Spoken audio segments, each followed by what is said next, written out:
What's going on, guys? Graham GSM Matthews here with an audio review of a very special throwback edition of WWE Friday Night SmackDown from May 7th, 2021. This was a very fun show. I thoroughly enjoyed this, and that really shouldn't come as much of a surprise given how entertaining overall SmackDown has been in recent weeks, months. I wasn't really sure what to expect from the Throwback show when they announced it last week here on the show, when they announced it on last week's SmackDown. They simply showed a graphic depicting that it would be a throwback SmackDown with the old SmackDown logo and the old Fox logo even, but they didn't announce any legend cameos or any other matches aside from Rollins and Cesaro. Even as of earlier in the day on Friday, the only match they announced, the only real segment they announced for the show was Cesaro and Rollins. No stakes added until right before it started here on this show. But that was it. They advertised Ray and Dolph Ziggler one-on-one. But I think that was it. I'm not sure if they announced anything else. It wasn't really on Twitter much on Friday during the day. But this ended up being a great show, I thought. And I know people are going to be disappointed. Let's get right into it. There was no SmackDown fist. Actually, an actual SmackDown fist. I will preface this review by saying that. But they did incorporate it CGI. So to me, that was good enough. Other people will not feel the same way. You're probably saying, oh, why not go through the effort of incorporating the SmackDown fist, blah, blah, blah, blah, blah. You know, I completely agree. Could they have put a little bit more effort into making the set feel more throwback with the barricades and stuff like that? Yes, maybe they don't want to, mess up their Thunderdome setup, I guess. I have no clue. At least we got it CGI, and they had enough wherewithal to incorporate it in there, knowing the fans want the fucking fist back, We have it in the warehouse. But you gotta think, though, for a second, and I guess if they really wanted to, they could. But they have to take that damn thing out of the warehouse. It's fucking huge. They gotta fly it all the way to Florida, because it's in Connecticut, in the warehouse. They gotta fly it all the way to Florida and set it up for a stage in an arena that has no actual fans in it. We're watching on the show, which is cool, and it would have been awesome to see, don't get me wrong, but they have to completely change the set just to, accommodate this fist. So I don't really think it was that big of a deal that we didn't get the fist. I thought it would have been cool. And yeah, people were joking, oh, what's the point of doing a throwback SmackDown if we don't get the fist? They've done anniversary shows before where they've gotten, when they've announced new sets, people are like, oh, bring back the fist. It's not idealistic. It's not practical, to bring the fist back as an actual weekly thing. I don't think anyway. But anyway, I thought what they did with the fist was fine. The overall set I thought looked cool. With the old commentary desk, Michael Cole wearing his fucking jean jacket from 20 years ago. That was an awesome touch. The referees wearing the SmackDown shirts. And the cool thing about the SmackDown shirts is that they weren't modernized SmackDown blue referee shirts, which in my opinion they should bring back. I really think they should bring back the old referee shirts. And they have the referee shirts now that are the same for all brands. I think they should have referee shirts that are specific to each show. 10 years ago, 15 years ago, whenever I started watching wrestling, they had the old, the Raw shirts, the SmackDown shirts, and even the ECW shirts. Even the ECW referees had their own t-shirts. We don't have that anymore, which is fine, but they brought it back here. Charles Robinson wearing that blue shirt with the SmackDown logo in the corner, that brought back memories for me. I thought that was really cool. And not only that, they had the old Scratch logo on there too. Now, on the Titantron, they had the classic Legends logo, which I'm not really sure why you would use that when SmackDown wasn't a part of that era. They kind of incorporated a lot of different eras of WWE into this one show. They had the voiceover of, oh my God, his name is escaping me right now, but doing the commercials for Ico Pro and for the WWE ice cream bars. Oh my God, his name is escaping me right now. I don't remember what it is. You guys know who I'm talking about. We got that. I don't think that was ever a part of SmackDown. SmackDown premiered in 1999. We really needed full-on Attitude Era SmackDown or Ruthless Aggression Era SmackDown. Not the fucking 80s, because that had nothing to do with SmackDown. Hacksaw Jim Duggan, I'm not sure has ever been on a single episode of SmackDown when they showed him in the ice cream commercial. Again, I'm not complaining because I think it was cool to see, and it gave the show that throwback feel and whatever. But even some of the graphics were not SmackDown, you know what I mean? It was just funny. They had the old WrestleMania theme from 30 years ago, and it's SmackDown never went through that phase. But Anyway, overall, I thought this was a fun show. So we opened the show very strong, with Roman Reigns, new music and all, which I fucking love. If you don't like it, tough shit. At least he has new music. Can we just appreciate that? The Shield theme, no matter how good it was, or no matter how much you hated it for Roman Reigns, which he needed to ditch that thing years ago, he needed to shed himself of any identity of what he was prior to the Tribal Chief. He needed a new theme song. I mean, I know if it was shit, I would have been the first one to complain about it, and music to me is very important. I love the fucking song, and I think the people who don't like it, I feel like it will grow on them eventually. This is not a Keith Lee situation where he came out with completely new music for absolutely no fucking reason. Roman needed new music. It's a great song. It fits him perfectly. It was long overdue. So he's out there with Jay, with Paul, mourning the loss, so to speak, of Daniel Bryan from SmackDown, having beaten him last week, defending his Universal Championship and banishing him from the Blue brand. We have since found out, and I discussed this on a Wrestle Rant Radio with RJ and on Wednesday's hashtag AskGSM, so no real reason to get into it here on the show, that Daniel Bryan is apparently a free agent. I'm surprised they even acknowledged him. I mean, no pun intended. He's a free agent, so I guess you don't have to. I mean, you don't really have to bring up Daniel Bryan and the fact that he was on the show last week if he is technically, reportedly, per Fightful, no longer under a WWE contract and it expired later that night. Like, for example, not that I don't think this would have happened, but had he showed up on Dynamite this week, I don't think we'd be seeing those Daniel Bryan video packages from last week and them bringing up his name. I feel like they're doing that in case they ever do bring him back or he does return, whether it be to SmackDown or another show, which is also still very likely.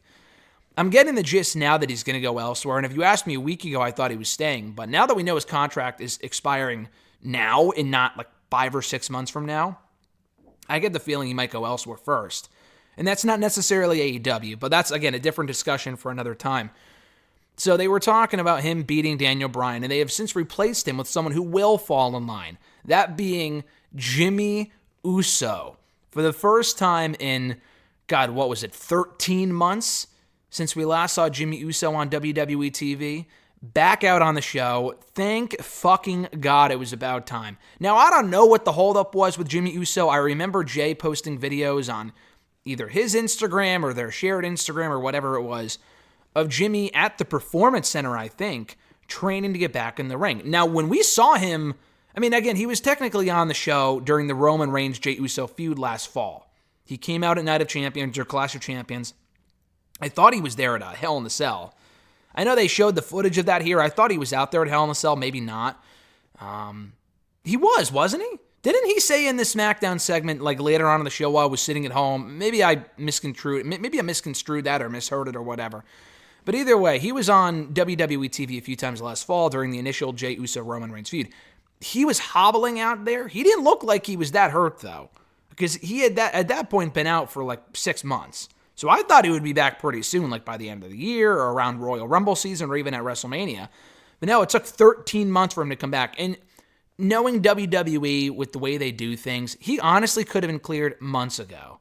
But they were just waiting for the right moment to bring him in. Maybe they were waiting for a story like this, because I don't know if you could do a story like this while Daniel Bryan was in chase mode with Edge and all those other guys. You might have had to do, Daniel Bryan leaving and Edge taking time off to bring back Jimmy Uso. So I'm not exactly sure. I'm sure we will find out at some point. But anyway, so I thought him coming back was awesome. He looks great.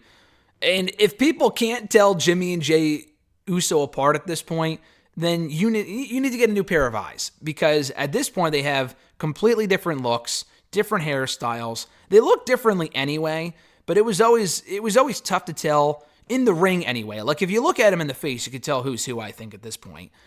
In the ring, it was still hard to tell even before, Jimmy got hurt. But the last match he had, I think, was at WrestleMania when he injured his ACL or whatever it was during the ladder match in 36, the triple threat ladder match with him, John Morrison, and Kofi Kingston, I think it was, for the SmackDown Tag Team titles. So I'm so happy he's back. He immediately reunited with Jay and with Roman, and they're all, smiles, which, remember that, keep an eye on that. So they're all smiles, and then out comes Cesaro, interrupting this family reunion almost immediately. Jimmy doesn't even get to say anything before Cesaro comes out and is looking for his title shot. And obviously, we're getting Cesaro and Rollins on the show. We know that. Rollins comes out and attacks Cesaro on the stage. He's brawling with him. It's a 4-on-1 advantage right now. The Usos, Roman, and Rollins against Cesaro. And then out comes the Mac Militant himself, Teddy Long, the greatest general manager in SmackDown history. Fuck you, Vicky Guerrero. Teddy Long has that spot for me. So he comes on out, and I completely forgot because I was looking up. I was on a Teddy Long binge this morning. I completely forgot he was on Old School Raw earlier this year, or Legends Raw, whatever the hell they called it. That's how forgettable that show was, that I completely forgot that Teddy Long was on that show. Because I guess he was out there to make a tag team match with like the New Day and Miz and Morrison. I completely forgot about that, and that was only fucking 4 months ago. Maybe it's just because seeing him on Raw, it always had a weird fit to me. He's come back on Raw in the last couple of years. He returned in 2017, the night after WrestleMania, the same weekend he got inducted into the Hall of Fame. He came back on Raw in 2016. I don't know the last episode of SmackDown he was on. I remember when he came back in 2014 and JBL just lost his shit and started dancing at ringside. That was great. So Teddy Long comes out here. I immediately popped. We got Jimmy Uso coming back. We got Teddy Long coming back. This was a great segment. So he not only says that we're getting Rollins and Cesaro right now in the opening segment, but if Cesaro wins, he's getting a title shot against Roman Reigns at WrestleMania Backlash next weekend. And then Rollins starts screaming at Teddy, not on the mic, well, what do I get if I win? Which is a valid point. What does Rollins get if he wins? Why didn't he just, I guess Rollins really hasn't done anything to deserve it. I guess if he beat Cesaro, he would have, but that's a valid point. What does Rollins get? Fuck all, I guess, if he beats Cesaro, which he didn't anyway. We all knew Cesaro would win, but I thought this was a great match. Again, not on the level of the WrestleMania match, but it was still a lot of fun. The chemistry these two have is just off the charts. They work wonderfully together. And it wasn't, a completely clean win for Cesaro this time either, because Cesaro and Rollins went to ringside. Rollins pushed down Jey Uso, kind of got in his face a little bit, because Rollins and Jey and Reigns have been teasing tension for a while. And Rollins and Roman hadn't interacted at all, I don't think, up to this point, because they had that promo battle a few weeks ago, not with each other, but with Daniel Bryan and Cesaro. But Roman never once acknowledged Seth Rollins up until this show, which I'll get to in a moment. So Rollins pushes down Jey and is basically, get the fuck out of my match, blah, blah, blah, don't intervene. And then Jimmy Uso super kicks Rollins. So it's oh shit. And obviously the referee didn't see it. So Cesaro takes advantage, wipes out everyone at ringside, brings Rollins back into the ring, hits him with the neutralizer. 1, 2, 3. Cesaro is the new number 1 contender to the Universal Championship at WrestleMania Backlash. So we then get a series of segments throughout the show with Rollins, with Roman, with Jey, and with Jimmy. A lot of different segments. This is storytelling at its finest. The series of segments begun on Raw this week and last week with Bobby, Drew, and Braun. And the thing is, on Raw, I think the WWE title picture is actually one of the better parts of the show, which is saying something because it's really not all that interesting. And I love Bobby. I'm a big fan of Drew. I like Braun. It's just, at least the performers aren't the issue. The story within the title picture just isn't doing a lot for me right now. On SmackDown, it's genuine storytelling, and it's fucking intriguing. Anything involving Roman Reigns touches the gold immediately. The feud that he had with Bryan and Edge was money. The feud he had with Jey Uso was money. Even the feud with Kevin Owens I thought was tremendous television as well. So Rollins, he confronts Roman backstage and says, listen, your boys got to get their shit together. They cost me the match. And it was because of them that Cesaro was facing you for that championship at WrestleMania Backlash. You better do something about it or I will. So it felt like they planted the seeds for a million different plants on this show. One for Cesaro and for Cesaro and Roman at WrestleMania Backlash. That's the first plant coming up. The second plant that's going to take a little bit longer to grow is, or maybe on that same show, who knows, between the Usos against each other. Because already Jimmy is causing shit, and Jey, Heyman, Roman, and Heyman was involved in this shit too. But they had a great thing going before Jimmy came back. They bring him back into the fold, and already he's stirring up shit. And they even said to him, and I'm mixing up a variety of segments here just in one because I can't get to every single one, but Roman talked to Jimmy backstage with Jey and said, hey, listen, what are you doing?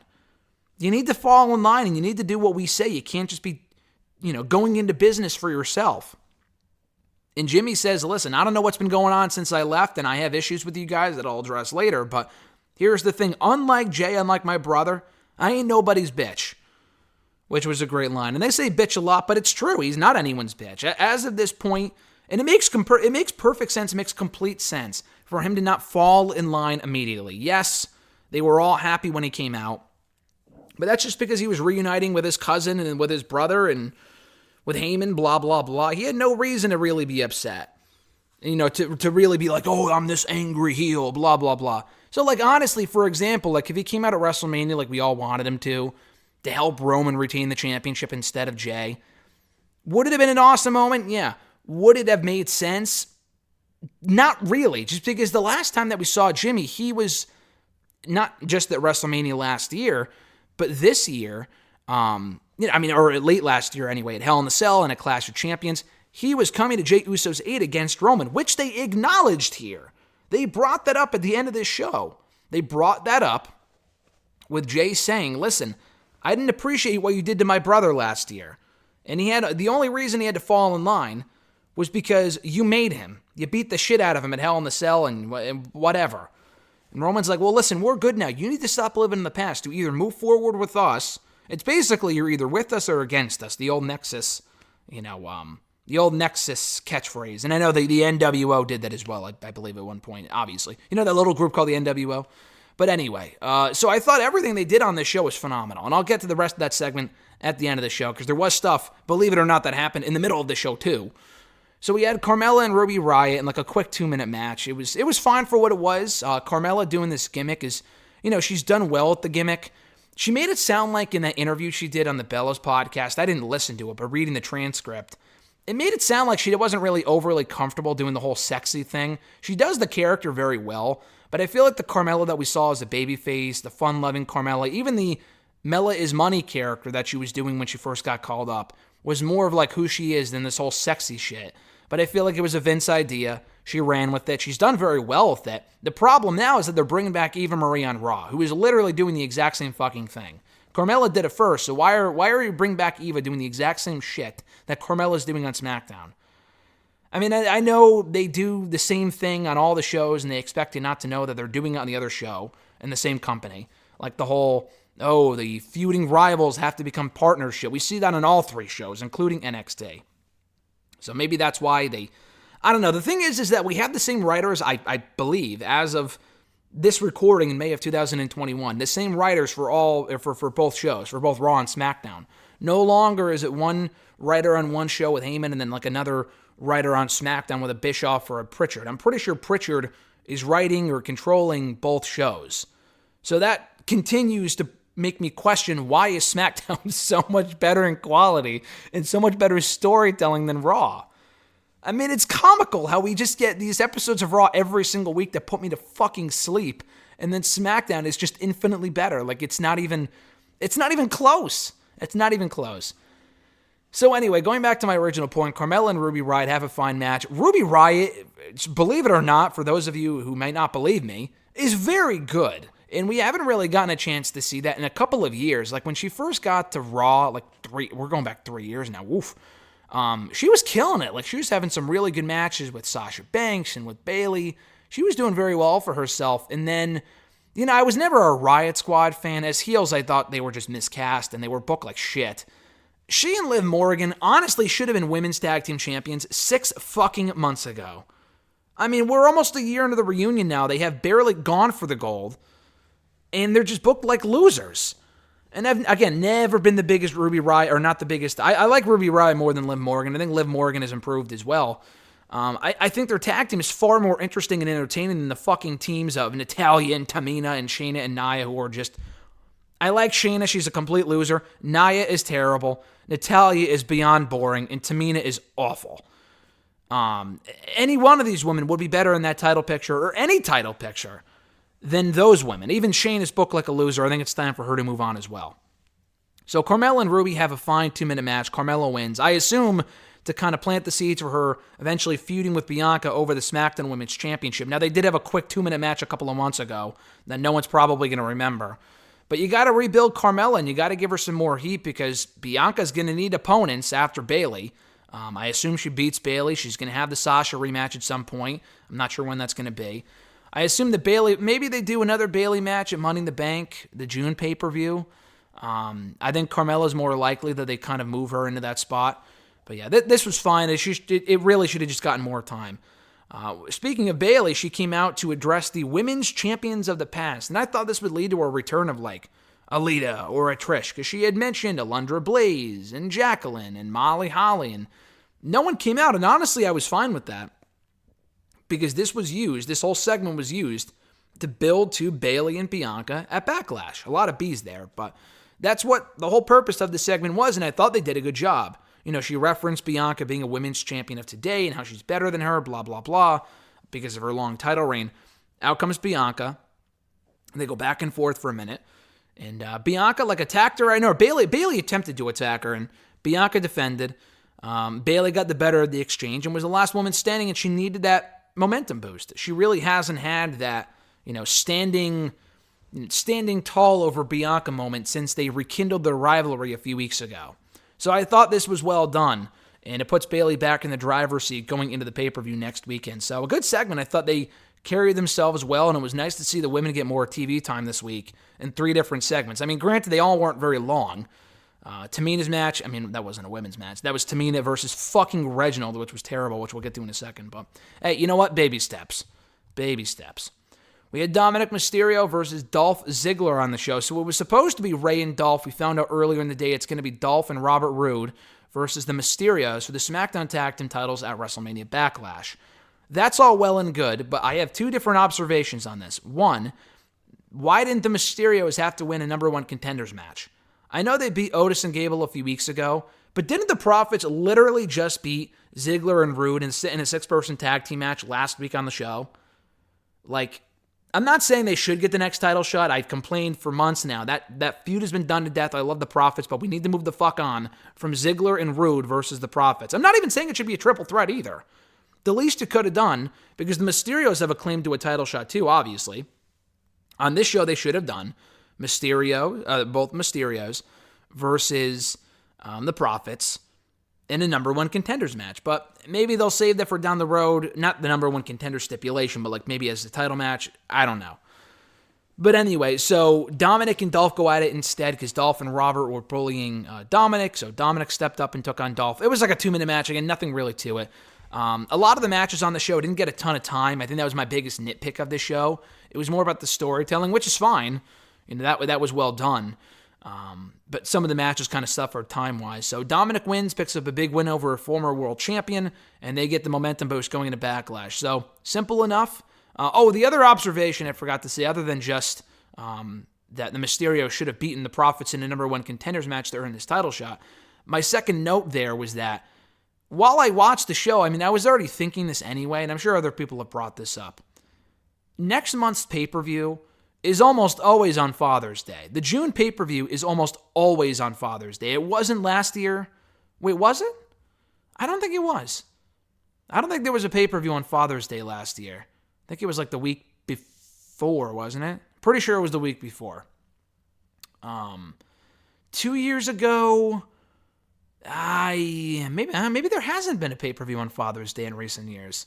There was 3 years ago, because they went to Money in the Bank on Father's Day in 2018. 2019, what was the pay-per-view? Stomping Grounds? It was Stomping Grounds, but Stomping Grounds wasn't on Father's Day. I think it was a week later. Money in the Bank 3 years ago in June was on Father's Day. Money in the Bank 4 years ago was on Father's Day. 5 years ago, I'm pretty sure it was on Father's Day. So they used to do a pay-per-view every year on Father's Day, and it was typically Money in the Bank, and this year's going to be the same thing. Dominik and Rey Mysterio, absolutely. Even just going into the pay-per-view as champions isn't enough. They have to win the titles on Father's Day. And it is a shame that Father's Day this year is on June 20th and not on June 19th, 619. Holy fuck, how perfect would that be? It will be next year. I'm not sure if you can wait a year to put the belts on these people. But how fucking perfect would that be if they won the tag titles together? First father and son duo as tag team champions on Father's Day. It writes itself.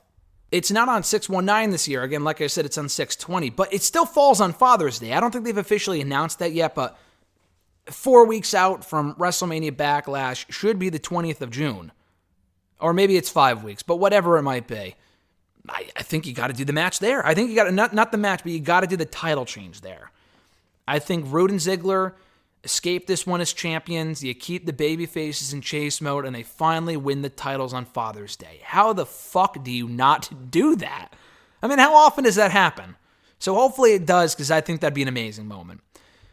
As for things that aren't as amazing, Tamina versus Reginald. Who the fuck could possibly care? Tamina is terrible, and Reginald is a clown. The Reginald character is just so annoying to me, and not in a way like, oh, I'm booing him. I just don't give a shit. Why is he still around with Nia and Shayna? The whole acrobatics crap does nothing for me. I guess it made a Tamina match somewhat bearable, but it ended in a disqualification. If you really want to give Tamina and Natalya a momentum boost, you haven't beat Reginald. How the fuck did they beat Shayna and Nia? They don't protect the champions, but they'll protect Reginald. What, because you can't have a man get pinned by a woman? Who gives a shit? It's Reginald. Oh, this whole thing is terrible. The only purpose this served was setting up the tag team title match for next week, and thank God it's on SmackDown and not the pay-per-view. I guess it really doesn't make much of a difference, but it's nice to know that even WWE knows that match is not a fucking attraction. I guess they could do some sort of non-finish and set up a rematch for the pay-per-view, but I hope not. Don't waste time on a stupid tag team title match that no one gives a fuck about. Like I said, Shayna deserves better, but everyone else involved in the story, Reginald is a clown. Nia has never been good. Tamina is just terrible, and Natalya is beyond boring. Who cares? Maybe they'll wait until Father's Day to put the belts on them too. That's something I don't want to will into existence, because Tamina and Natalya, their fathers aren't here anymore, and they're second generational talent. I mean, I guess that would make for a nice moment. I just really don't care about them at all. Maybe them being champions is for the better. Because Shayna is, she should have moved on months ago. But I just could not care less even if I tried. We then had a 10-man tag team match. Apollo Crews, King Corbin, Sami Zayn, Otis, and Chad Gable taking on and beating the team of Shinsuke Nakamura, Big E, Kevin Owens, and the Street Profits. No announcement on what the next Intercontinental Championship match is going to be. Sami Zayn went backstage to demand a title shot. Teddy Long put him in a 10-man tag team match instead, and then they attempted to dance backstage, which was great. No Adam Pearce. Teddy Long took over for Adam Pearce on the show, which was cool. I don't think we saw much of Teddy after that, but hey, better than nothing. It was better than just relegating him to one quick cameo segment, so I thought that was cool. And honestly, the thing is, about the whole Legends thing, oh, we didn't get any returns. What, you want to bring back fucking Kurt Angle to just stand in the back for 10 seconds? I mean, what's even the point of that? At least Teddy Long served the purpose, and he was there to make a match. I like the cameos, but with Legends Raw, the Legends literally did nothing. So why even bother? Why even bother to trot them out? And not even trot them out there. Sometimes they'll just stand backstage for 2 seconds for a quick cameo backstage. At that point, what's even the point? So I thought this was a good tag team match. They got a decent amount of time, around 10 minutes.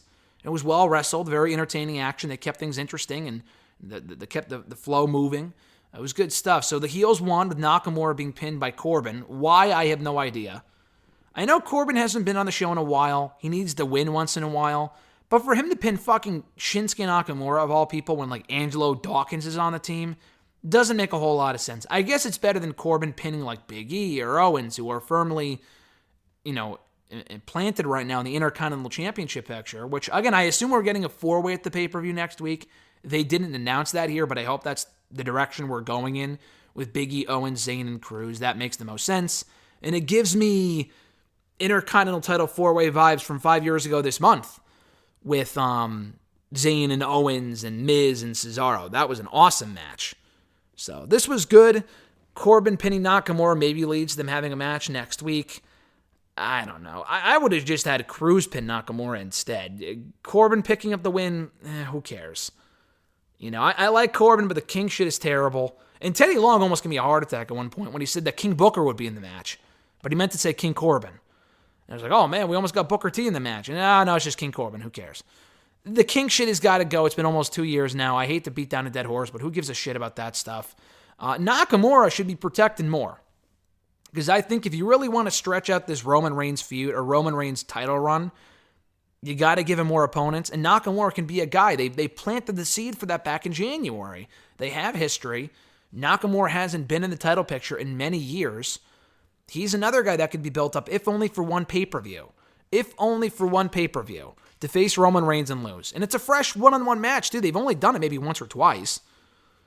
So I would totally build up Nakamura, not having him get fucking pinned by Baron Corbin, you know? So we then, at the end of the show, I already kind of alluded to it, but Roman was confronting Jimmy and Jay, and more so Jimmy, about, are you going to fall in line, or are you against us? What's going on here? Jimmy was obviously torn between siding with his brother and then going against his brother and going against his cousin. It wasn't until he walked off and Jay went out to go talk to him that Cesaro ambushed Roman from behind.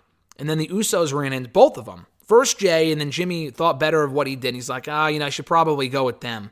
I should probably go with my brother and go with my cousin. And even he got laid out, so it didn't even matter anyway. I assume this isn't the end of the Usos story. I assume there's more to come with this. And as I've said, I saw people talking about this online, and I honestly really like the idea that you do Jimmy and Jay as a match at the pay-per-view, but not, I know they need more top baby faces on this show, because with Daniel Bryan gone, it really leaves this big void on the show.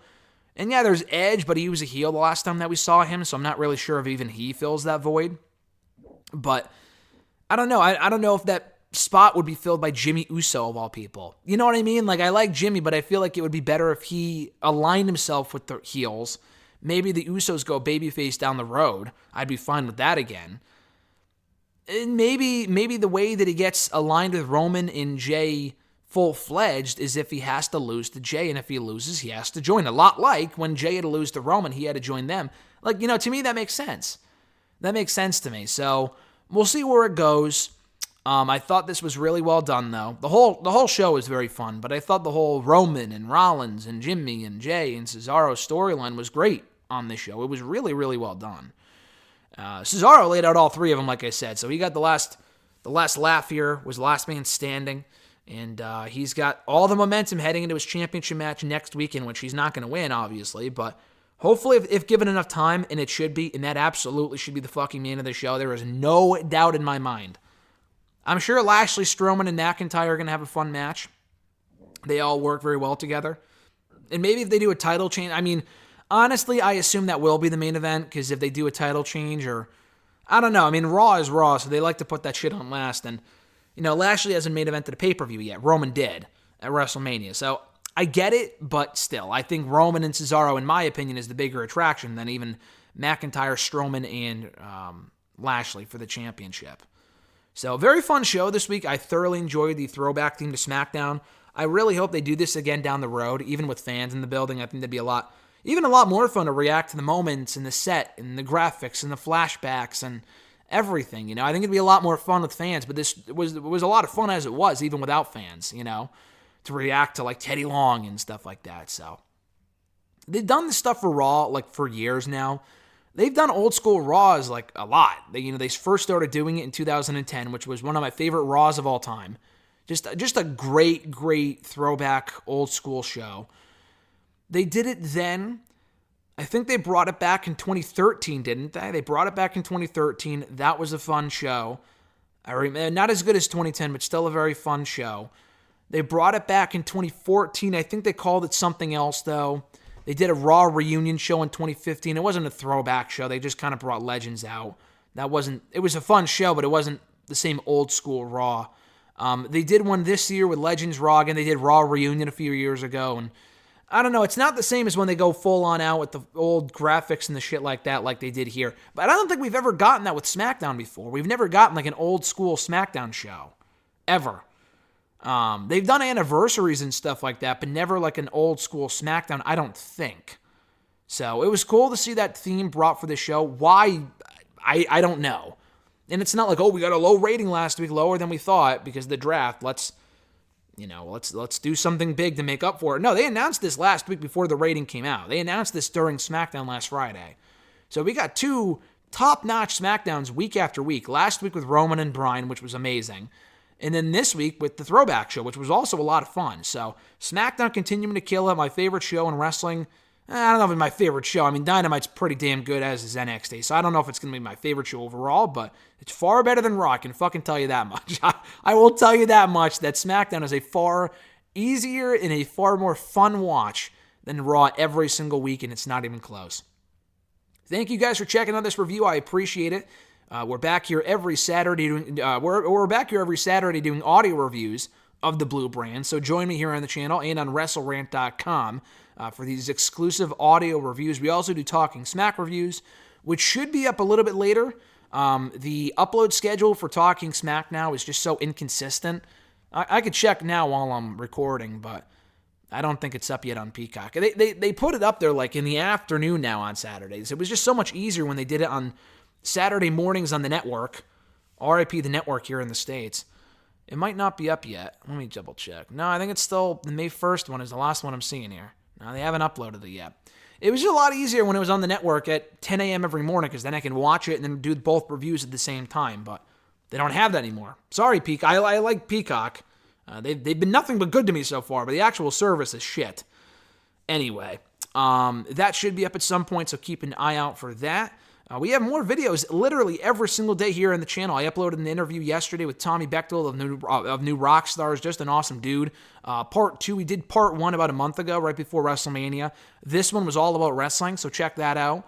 I also uploaded my review of the Brian Pillman episode of the Dark Side of the Ring show from 2 days ago. That review went up last night, so check that out. More reviews to come, hopefully every Friday for as long as Season 3 is on. So that's cool. We have Marvel reviews from time to time. We just finished wrapping up reviewing the Falcon and Winter Soldier show and WandaVision Loki reviews coming in June. I think that drops on June 9th. We have, again, more interviews with Braun Strowman and Mercedes Martinez from this past week, or Isaiah Swerve Scott. Mercedes was the week before. Q&A videos, podcast excerpts, and so much more. I have an unboxing video from a contest that I won a couple days ago. That's coming up at some point as well. So no better time than now to subscribe. I would appreciate your support. Help boost the numbers. I would really, really appreciate it. So have a great one, guys. Enjoy the rest of your weekend. I'm Graham G. Matthews, and I'll catch your ass down the road.